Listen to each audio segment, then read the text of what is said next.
brought to you by Silver Pumps. Top quality और consistent performance के लिए सिर्फ सिल्वर पंप्स नाम याद रखना। आपकी पार्टी या आप जो है चुनाव तक एनडीए में रहेंगे कि नहीं रहेंगे? देखिए, अब इस तरह का सवाल ही मुझको अजीब लगता है। एनडीए में रहेंगे कि नहीं रहेंगे, यह प्रश्न कहाँ से उठता है।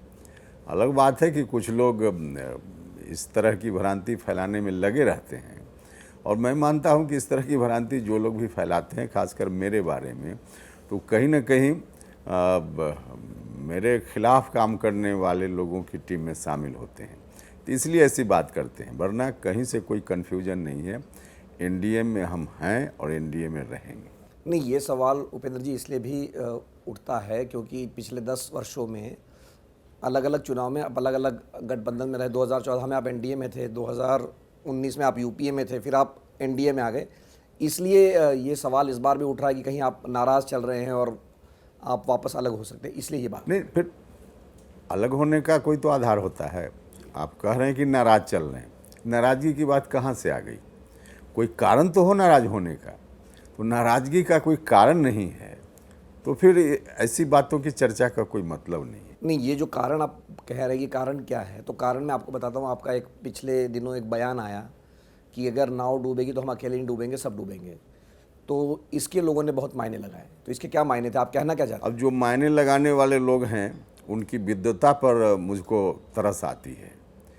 भाई, इस मकान में हम लोग बैठे हैं और कोई इस मकान को अभी ध्वस्त करने की योजना बनाए और इसी कमरा में वह भी बैठा हो, तो स्वाभाविक है ना, हम कहेंगे ना कि भाई आप इसको ध्वस्त करने में लगे हुए हैं, तो अकेले उपेंद्र कुशवाहा की कुर्सी नहीं गिरेगी, आपकी कुर्सी भी गिरेगी, आप भी ध्वस्त होइएगा। इसलिए सचेत होइए, ऐसा मत करिए, नहीं ध्वस्त कीजिए।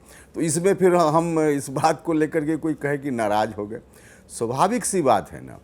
नाव का मतलब एनडीए गठबंधन में हम भी हैं। बिहार में एनडीए अच्छा करेगा तो हमारे लिए, हमारी पार्टी के लिए भी अच्छा होगा। बिहार में एनडीए अच्छा नहीं करेगा तो हमारा भी नुकसान होगा।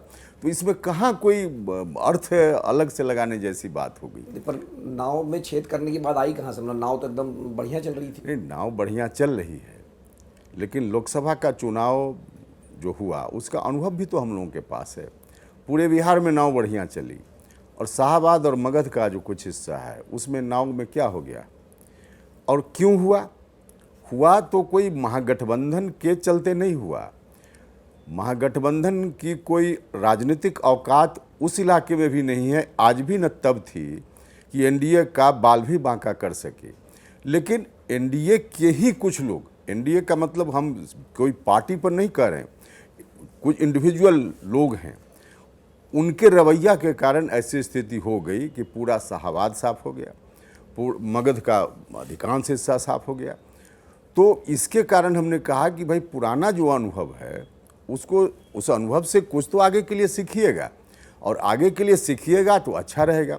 और स्वाभाविक रूप से जब भी हम कोई स्ट्रेटजी आगे की बनाते हैं तो पुराना जो हमारा अनुभव है उसको गैदर करके और उसको लेकर के स्ट्रेटजी दुरुस्त बनाते हैं। तो यही बात तो हम कह रहे हैं कि पुराना अनुभव है, उस अनुभव से हम लोग लाभ लें और स्ट्रेटजी बनाने में इन अनुभवों का इस्तेमाल करें, ताकि आगे की स्ट्रेटजी अच्छी हो पाए और विधानसभा चुनाव में एनडीए मजबूती से जीत पाए। नहीं, तो आपने कहा कि एनडीए की पार्टियां नहीं, कुछ इंडिविजुअल, कुछ व्यक्तियों ने एक तरह से नुकसान पहुंचाया एनडीए को।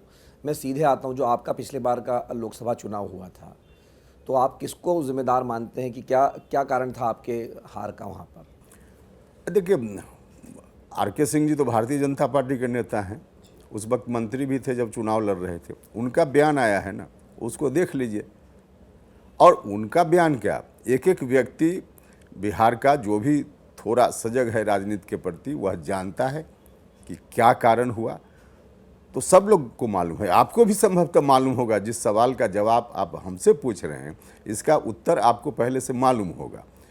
तो सबको मालूम है, सर्वविदित है। तो इसलिए इस पर अभी व्याख्या करने की कोई ज़रूरत नहीं।